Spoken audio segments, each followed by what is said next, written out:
Assalamualaikum warahmatullahi wabarakatuh.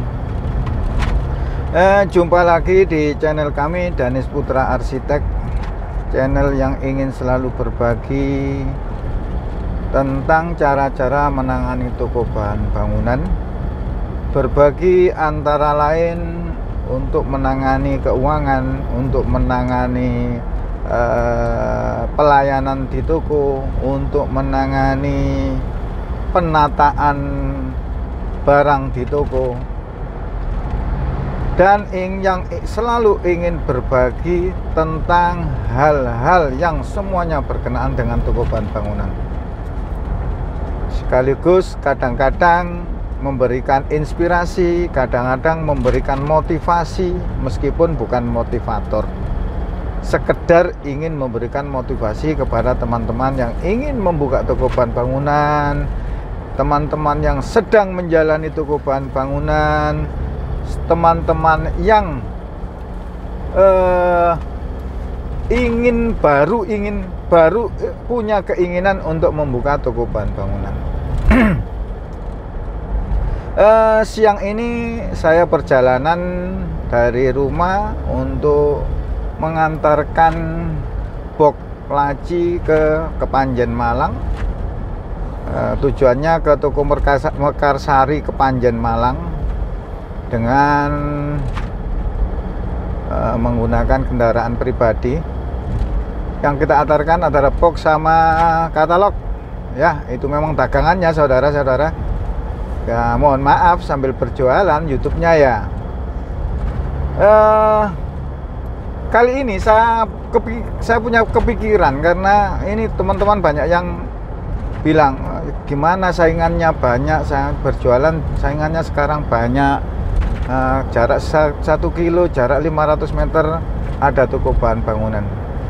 Begini saudara-saudara, untuk memenangkan, ya saya utarakan memenangkan, karena kita semua ini ingin punya solusi supaya toko kita ini jangan sampai kalah dengan pesaing. Meskipun itu sebenarnya bukan pesaing, dianggap mitra kerja, mitra untuk sama-sama menangani di toko bahan bangunan. Kalau toko kita itu ingin eksis, ingin tetap berjalan dengan lancar, meskipun pesaing kita itu banyak, sebenarnya tip yang paling ampuh itu adalah nomor 1 itu kelengkapan barang di toko kita. Tip yang paling ampuh itu, yang lain kayak pelayanan, kayak harga murah, itu nomor sekian lah menurut saya. Tip paling ampuh itu kelengkapan barang di toko kita.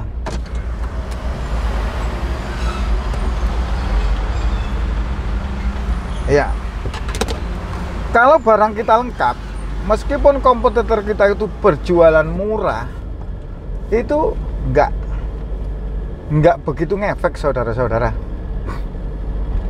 Nomor 1 itu lengkap yang bagaimana ya, kalau bisa lengkap, super lengkap, apapun kebutuhan manusia kita jual. Karena saya sudah bilang di video yang lain, untuk toko bahan bangunan itu melebarnya itu, meluasnya itu kemana-mana saudara.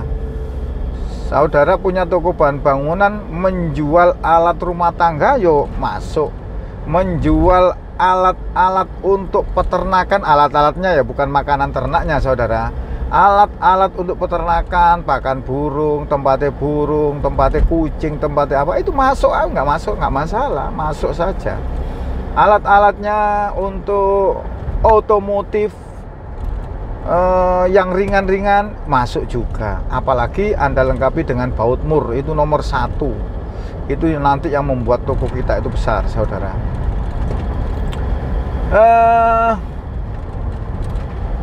Jangan takut bersaing dengan teman-teman kita atau kompetitor kita yang menjual dengan harga murah,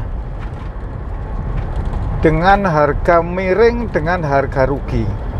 Kita jangan meniru seperti itu. Orang menjual dengan harga murah itu saudara, itu sama dengan orang itu membakar uangnya sendiri.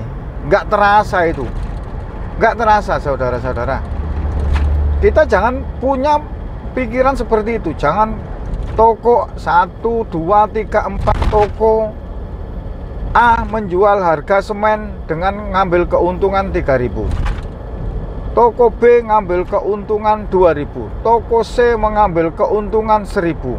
Toko D tidak mengambil keuntungan. Itu semua yang A, B, C masih impas, bukan untung saudara, impas.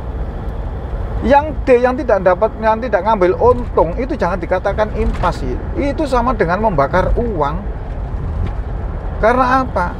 Karena margin atau profit di semen itu kalau kita menjual impas itu sama dengan kita menjual rugi.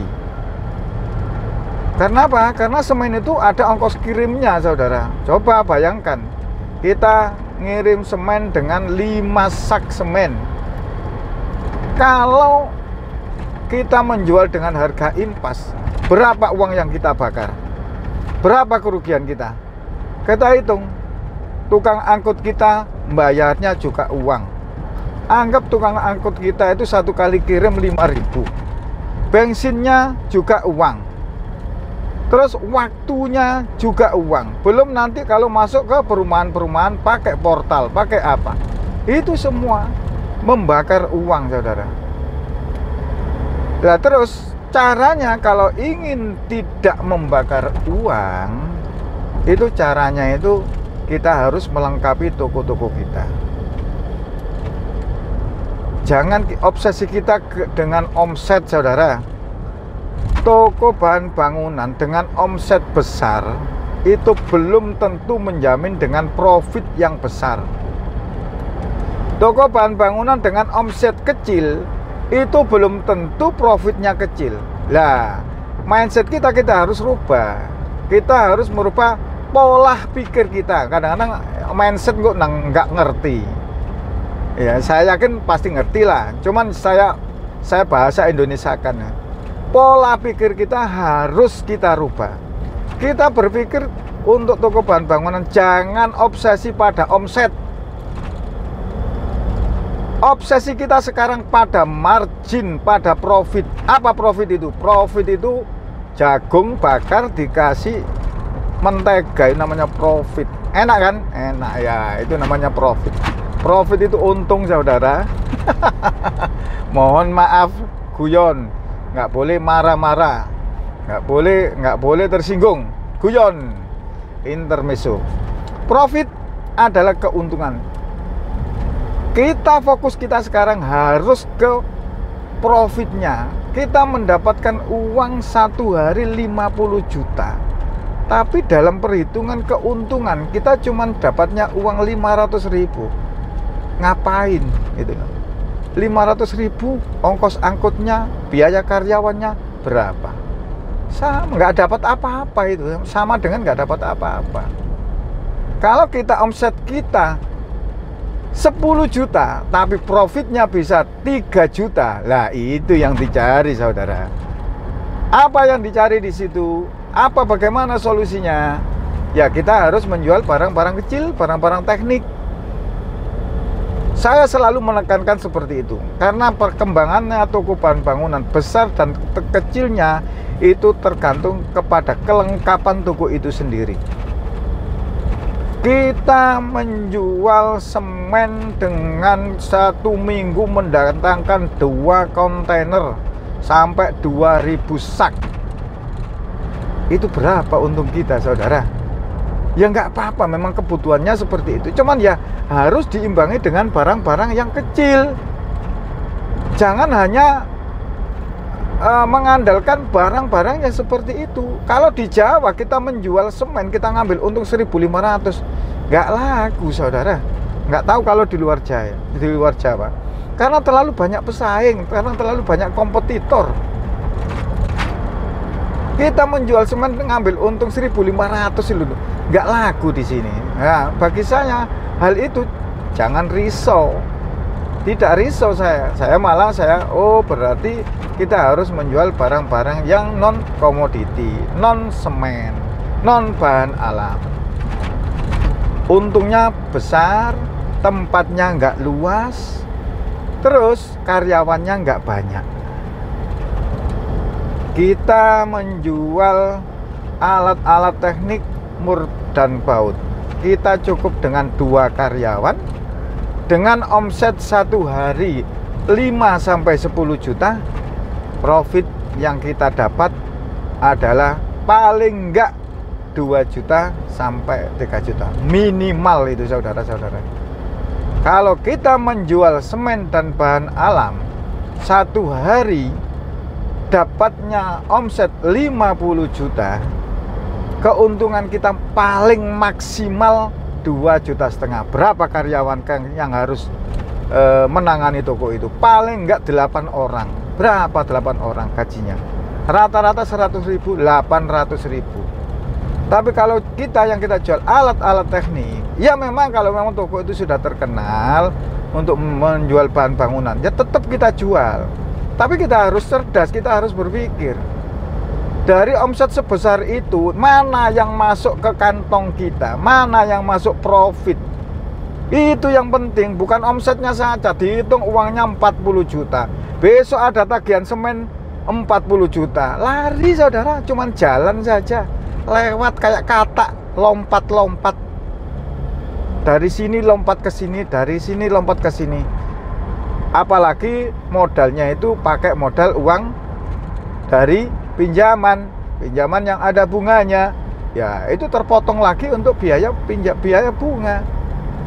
Begitu, saudara-saudara. Ini sekedar sambil jalan daripada nganggur.